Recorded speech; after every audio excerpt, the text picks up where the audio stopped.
Jack? Well, They said they were coming. who was coming? I don't want no part in this. What are you talking about? Your wife. Jack!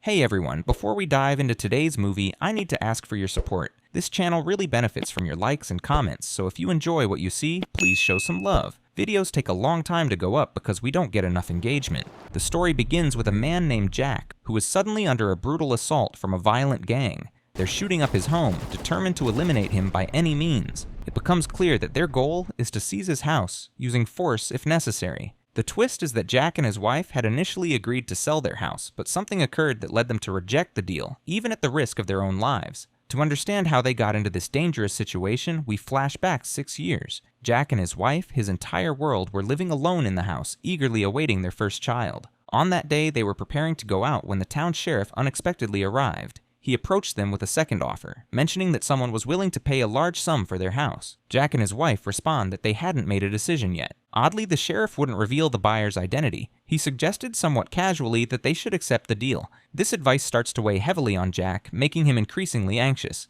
Later, Jack and his wife visit Joe, her brother and Jack's lifelong friend. Jack is distracted, lost in thought about the offer, but Joe engages him in conversation, reminiscing about their shared military days. They jokingly bicker over who had each other's back during past battles, keeping the mood light despite the tension. Amid the chatter, Joe's wife expresses her hope that Jack and his wife would sell the house and move next door so they could be closer. Jack's wife mentions that the sheriff had offered them a substantial sum for the house, but she senses something suspicious. The sheriff's reluctance to provide details makes her uneasy, as though he's concealing information for the real buyer. To lighten the mood and please his wife, Joe quickly shifts the topic to choosing a name for the baby. Jack agrees to the name she suggests without hesitation. They prepare to leave, as it's already late. His wife falls asleep during the drive, but suddenly Jack spots a car blocking their path. He swerves skillfully to avoid a collision just in time. When his wife awakens frightened, Jack reassures her that they're safe. He then fully wakes her as they approach home. Upon arriving, his wife proposes that they accept the sheriff's offer. Jack, having reached the same conclusion, immediately agrees. Excited, she rushes inside while Jack stays behind to secure the car. To their shock, when she tries to turn on the lights, the power is gone.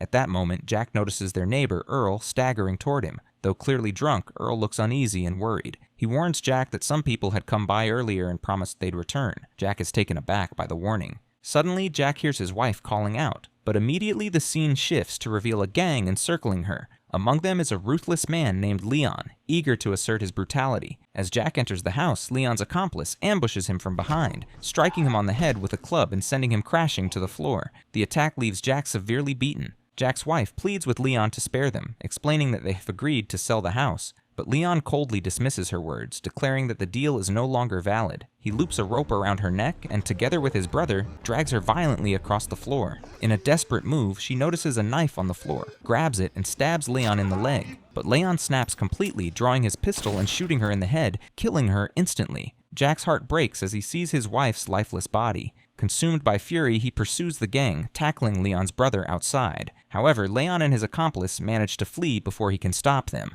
Jack then notices the sheriff arriving, knowing full well he is allied with the gang. In a fit of vengeance, Jack draws his pistol and kills Leon's brother to avenge his wife. The story takes a shocking turn. When the sheriff questions Jack, he treats him as the criminal, citing state self-defense laws. While the law allows a person to kill an attacker inside their own home, Jack's act of killing outside his property line classifies him as a murderer legally. The sheriff goes further, digging into Jack's military record. It's revealed that Jack was discharged for disobeying orders, which endangered his comrades. Jack explains that during his final mission, he was protecting a young girl, unintentionally putting his teammates' lives at risk, which resulted in their deaths. Meanwhile, the town's most feared gang leader, Weston, is furious with Leon for fleeing and leaving his brother to die. His rage stems from the fact that his deceased son had been his trusted right-hand man, learning the intricacies of crime and how to dominate the town. Returning to Jack and the sheriff, Jack's anger boils over as the sheriff fixates on his past while ignoring his wife's murder. Despite the lawyer's best efforts, the moment Charles, Weston's enforcer, appears in court, the judge abruptly ends the session and orders Jack to be handcuffed. Later, Jack confers with his lawyer, who delivers shocking news. The judge has already deemed him guilty of murder. In a town rife with racial bias, the judge disregards the killing of his wife and sentences Jack to 6 years in prison, following orders from the true power in town, Weston. Upon learning of the sentence, Weston's enforcer Charles suggests using their men in prison to finish Jack off. Weston dismisses the idea, saying, "Let him rot in jail. When he gets out, we'll be ready. If he refuses to sell the house, we'll handle him then." At that moment, Weston's 11-year-old daughter, Molly, runs up and asks when her mother will return. Weston sits her down, telling her that her mother no longer loves them and had chosen to leave permanently. From that day forward, Molly believes her mother abandoned them to live her own life elsewhere. Years pass, and finally, Jack is released from prison. He finds Joe waiting for him in the car, who drives him back home. Emotions overwhelm Jack, as the last time he entered the house was when his wife was murdered. Joe offers to stay with him for a while, but Jack prefers solitude. Joe tells him, "If you need me, just call. I got your back." Jack thanks him and slowly walks into the house. He kneels at the spot where his wife was killed, breaking down in tears. Though they show his outward grief inside, his sorrow fuels a growing fire of anger and thirst for revenge. At that moment, Jack's mind focuses entirely on avenging Leon and his accomplice. He quickly changes clothes and heads to Earl's place, greeting him and sitting with him in the car to check in. Earl reveals that his wife divorced him because she grew tired of his drinking and instability. The experience transformed him, and he's remained sober for 3 years. What haunts him most is that he couldn't protect Jack and his wife on the day of her murder. Jack inquires about Leon and his accomplice's whereabouts. Earl directs him to a bar they frequent and provides the address. Before Jack leaves, Earl warns that true revenge means taking out Weston, the mastermind. Jack drives directly to the bar. Inside, he orders a drink and casually begins scanning the room for Leon. A rough bouncer approaches and tries to intimidate him. Jack calmly explains that he isn't there to cause trouble, only to find Leon and his companion. The bouncer grows uneasy, threatening to take Jack out if he doesn't leave immediately. Unfazed, Jack rises, hands over his drink, and calmly exits the bar. Later, when the bouncer finishes his shift and heads to his car, he's shocked to see Jack waiting. Jack swiftly loops a rope around his neck, choking him until he loses consciousness, then ties him up and throws him into the trunk of his car. Jack immediately calls Joe, asking where he can purchase weapons. Meanwhile, Molly is now grown and works as a police officer. Weston contacts the sheriff, ordering him to get her out of the way, planning to unleash chaos in the town against Jack despite the sheriff's warnings. When Jack arrives, he is astonished to find a full arsenal of weapons. A woman in charge greets him, explaining that Joe sent her to assist. Jack purchases a machine gun and loads it into his car before heading straight back home. Charles is seen sitting in his car outside, observing Jack. As Jack moves to extract the bouncer from his trunk, Charles attempts to intimidate him. Jack remains composed, trying to lure Charles inside to eliminate him under self-defense, but Charles refuses. Jack decides to delay the confrontation as Charles drives away. Jack drags the bouncer into the garage, holding a lit propane torch near his eye. He warns that unimaginable pain awaits if the bouncer doesn't reveal Leon and his accomplice's location. Terrified, the bouncer begs for mercy, but Jack persists until the man hands over his phone to call Leon. Leon and his friend are enjoying themselves, but upon hearing Jack's voice, Leon flies into a rage, consumed with avenging his brother. Jack deceives him, claiming he's waiting at the house. Later, it's revealed that Charles remains in his car, armed with a sniper rifle, intending to kill Jack under Weston's orders. Jack releases the bouncer, but Charles immediately shoots him dead. Shockingly, Charles then notices Leon and his men approaching to assault the house. Alarmed, Charles phones Weston to report Leon's approach. Weston instructs him to protect Leon and capture Jack alive, but it's too late. Leon and his men storm the house, only to encounter Jack, armed with a machine gun, systematically taking them down. Spotting Leon, Jack fires twice, knocking him down. Charles intervenes, exchanging gunfire with Jack. Charles seizes Leon and flees to the second floor. Then they jump out the window before Jack can reach them. Charles drives recklessly as Leon is badly injured, but during the drive, Leon suddenly passes out. Meanwhile, the sheriff arrives to inspect the scene. This time, Jack has clearly prevailed, having eliminated all intruders inside his home in self-defense. The sheriff recognizes the situation and cautions Jack about the dangers he faces. Jack responds with dark sarcasm, telling him he died the day his wife was murdered 6 years ago and hasn't yet had his revenge. He adds that once the gang is dealt with, he'll consider discussing the house sale. The following day, Leon survives but is in critical condition. Weston summons the family doctor to tend to him. After the doctor leaves, the nurse continues monitoring Leon. Weston then dismisses the nurse to speak with Leon privately, apologizing for failing to protect him and vowing to exact the harshest revenge on his behalf. Meanwhile, Jack fully comprehends the peril he faces. He amasses an arsenal of weapons and explosives, booby-trapping his entire home. Iron bars dangle over doors, tied with ropes. Weapons and ammunition are hidden in drawers and closets. Explosives fill every corner and landmines surround the property. Jack prepares for battle with every conceivable tactic, including smoke bombs and explosives. Just as Jack completes his preparations, Weston mobilizes a massive force, arming them to the teeth. Molly is horrified upon seeing them and rushes to confront her father, aware he intends to kill Jack. Her concern isn't for Jack alone, but because her instincts still discern right from wrong, despite having lived with a ruthless father. Weston erupts in anger, believing Molly is challenging his authority. He sits her down and delivers a chilling lesson. Life is either us or them, and he will always choose himself. He reminds her that her mother left years ago, prioritizing herself despite knowing the truth about him. After delivering this, he dismisses her. Returning to Jack, Earl arrives at his door with a meal prepared using his late wife's favorite recipe. Jack gratefully accepts it. Before leaving, Earl advises Jack to leave the house that night. Jack heads inside to eat and calls Joe for backup, requesting he bring an automatic machine gun. Joe ends the call and fabricates a story for his wife, saying he's going to Jack's to help fix the roof so she won't worry. Night falls and Charles and his men arrive, surrounding the house. Unbeknownst to them, they trigger landmines and are blown up. Jack quickly grabs his machine gun, positions himself at a window, and begins ruthlessly taking out anyone he sees.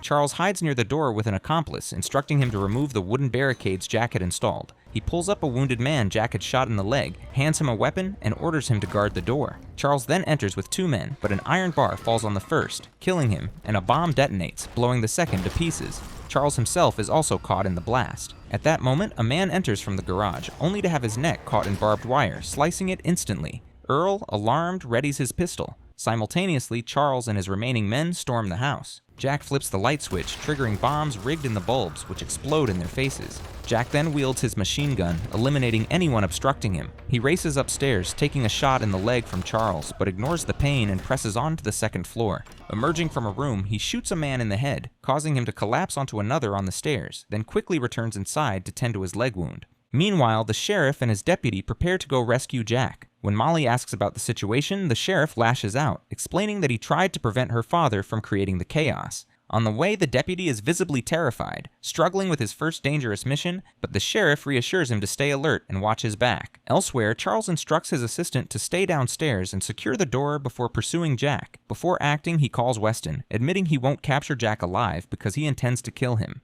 Weston erupts in anger, demanding that Charles follow his orders as promised in their payment agreement. Meanwhile, Earl chooses to intervene and help Jack. Inside the house, Jack and Charles are exchanging gunfire. The sheriff arrives with a rifle, instructing his deputy to stay outside with his gun. They notice Earl armed with 2 pistols, taking out wounded criminals at the door. Another criminal emerges from the garage and shoots Earl in the shoulder, but the deputy quickly eliminates him. The deputy then carries Earl to safety in a car. Shockingly, as the sheriff enters the house, Weston mobilizes all his men to personally eliminate Jack. Molly attempts to intervene, but Weston angrily slams her against a car, reminding her that she is the daughter of the town's most powerful gang leader and that his authority is absolute. The sheriff sneaks into the house, but is ambushed by Charles's assistant. They engage in a brutal struggle, and at the last moment, the sheriff shoots the assistant, killing him. On the 2nd floor, Charles positions himself outside Jack's room, pretending to enter a neighboring room. Suddenly, he leaps in, tackling Jack to the ground and pressing the machine gun against his neck. Jack counters with a series of fast, forceful strikes, knocking Charles down. Jack reaches for a pistol to finish him, but Charles spots a rifle under the bed and grabs it. Just as he prepares to strike, the sheriff intervenes, instructing Jack to tie Charles up. Charles then pulls a knife and stabs the sheriff in the stomach. Jack seizes Charles and lands furious punches, disarming him. He then chokes Charles over the edge of a window. Unbeknownst to him, there's a bomb nearby. Charles pulls the safety pin, laughing maniacally, planning to die with Jack. The sheriff quickly recovers and shoots Charles, causing him to fall out the window, where the bomb detonates, disintegrating him. Elsewhere, Molly is in the house with the doctor attending to Leon. She asks him about her mother. Feeling sympathetic, the doctor reveals that her mother had sacrificed herself to protect them and is actually still alive. He provides Molly with her location on a piece of paper, pleading with her not to inform her father. Returning to Jack, he helps the sheriff out of the house and hands him over to the deputy to transport both the sheriff and Earl to the hospital. The sheriff urges Jack to accompany them, but he declines with a faint smile. Immediately afterward, Joe arrives carrying the automatic machine gun Jack requested. They return inside to prepare for the impending battle. Moments later, they are surprised to see the sheriff back, ready to assist, or at least perform his duty. He informs them he has a strategy, emphasizing the need to follow his instructions precisely.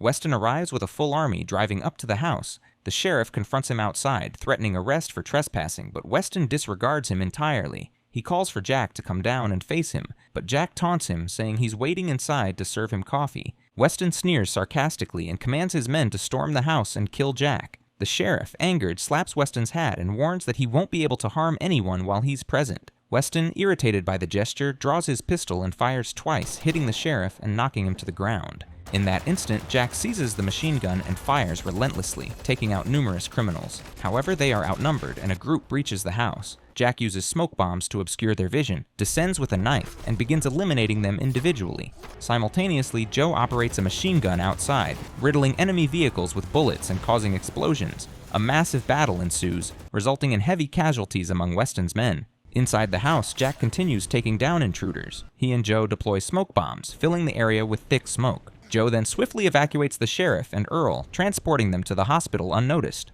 Jack returns inside and encounters a surviving assailant. Using his skill, Jack disarms him and shoots him dead. In a fleeting moment of memory, Jack envisions standing with his wife the day she told him she was pregnant, feeling genuine happiness for the first time in 6 years. His reverie is shattered as Weston's gunfire snaps him back to reality. Weston positions himself behind a machine gun, relentlessly firing into the house. Jack dodges the bullets and rushes upstairs to activate the bomb he had rigged. He takes cover in a bathtub, waiting for Weston to exhaust his ammunition. Soon after, Weston commands his remaining men to enter and eliminate Jack. Remaining composed, Jack waits for them to fully enter, then triggers the bomb, destroying the house and everyone inside in a brutal explosion. Tragically, Jack is still inside as well. Weston, however, survives the blast, gets into his car, and speeds away. The following day, Molly is stunned to see her father at home. For the first time, she feels utter disgust toward him, especially after visiting the sheriff in the hospital and learning the full extent of her father's actions and how many lives were lost for his desire for power. She resolves to stop speaking to him and goes to check on her brother, Leon, only to find him shot in the head and dead.